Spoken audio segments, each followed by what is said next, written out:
Vintage vehicles ಅಂತ ಯಾವ್ದು ಕೇಳ್ತಾರೆ ಅಂದ್ರೆ ಯಾವ vehicle age more than 50 years ಆಗಿದೆ ಆ ವೆಹಿಕಲ್ಸ್ ನ ವಿಂಟೇಜ್ ವೆಹಿಕಲ್ಸ್ ಅಂತ ಹೇಳ್ತಾರೆ. ನೀವೆಲ್ಲರೂ ವೆಹಿಕಲ್ಸ್ ಲವರ್ಸು, ನಿಮ್ ಹಳೆ ಗಾಡಿಗಳಂದ್ರೆ ತುಂಬಾ ಇಷ್ಟ ಇದೆ, ತುಂಬಾ ಇಷ್ಟಪಡ್ತೀರಾ. ನೀವೆಲ್ಲರೂ ಆ ಗಾಡಿಗಳನ್ನ ಸೇಫ್ ಆಗಿ ಇಟ್ಕೋಬೇಕು, ಕಾನೂನುಬದ್ಧವಾಗಿ ಇಟ್ಕೊಳ್ಬೇಕು ಅಂದ್ರೆ ನಿಮ್ಮ ವೆಹಿಕಲ್ ನ ವಿಂಟೇಜ್ ವೆಹಿಕಲ್ ಆಗಿ ಕನ್ವರ್ಟ್ ಮಾಡ್ಕೊಳ್ಳಿ. ಯಾಕೆ ಕನ್ವರ್ಟ್ ಮಾಡ್ಕೊಳ್ಳಿ ಅಂತ ಹೇಳ್ತಾ ಇದೀನಿ ಅಂತಂದ್ರೆ, ಕಾನೂನುಗಳು ಬದಲಾವಣೆ ಆಗಿ 20 ವರ್ಷದ ಗಾಡಿ ಅಥವಾ 30 ವರ್ಷದ ಗಾಡಿಗಳು RC ಕ್ಯಾನ್ಸಲ್ ಅಂತ ಹೇಳಿದ್ರೆ ರಾತ್ರಿ ನಿಮ್ಮ ಗಾಡಿಗಳ RC ಕ್ಯಾನ್ಸಲ್ ಆಗಿ ನಿಮ್ಮ ಗಾಡಿಗಳು ವೇಸ್ಟ್ ಆಗಿಬಿಡ್ತವೆ. ಅದಾಗಬಾರ್ದು ಅಂದ್ರೆ ಯಾವ್ಯಾವ ಗಾಡಿಗಳು 50 ವರ್ಷ ಆಗಿದೆ ನೀವೆಲ್ಲರೂ 50 ವರ್ಷ ಆಗಿರೋ ಗಾಡಿಗಳನ್ನ ವಿಂಟೇಜ್ ವೆಹಿಕಲ್ಸ್ ಅಂತ ಮಾಡ್ಕೊಳ್ಳಿ.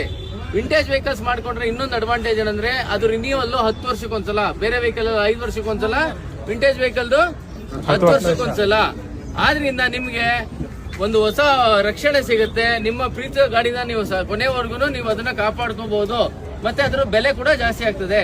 ಆದ್ರಿಂದ ಎಲ್ಲರೂ ಸಾಧ್ಯವಾದ ಮಟ್ಟಿಗೆ 50 ವರ್ಷ ಆಗಿರೋ ವಾಹನಗಳೆಲ್ಲವೂ ಕೂಡ ನೀವು ನಿಮ್ಮ ವಾಹನಗಳನ್ನ ವಿಂಟೇಜ್ ವಾಹನವನ್ನಾಗಿ ಪರಿವರ್ತನೆ ಮಾಡಿಕೊಂಡು ನೀವು ಸಂತೋಷವಾಗಿ ಇರಿ. ಓಕೆನಾ?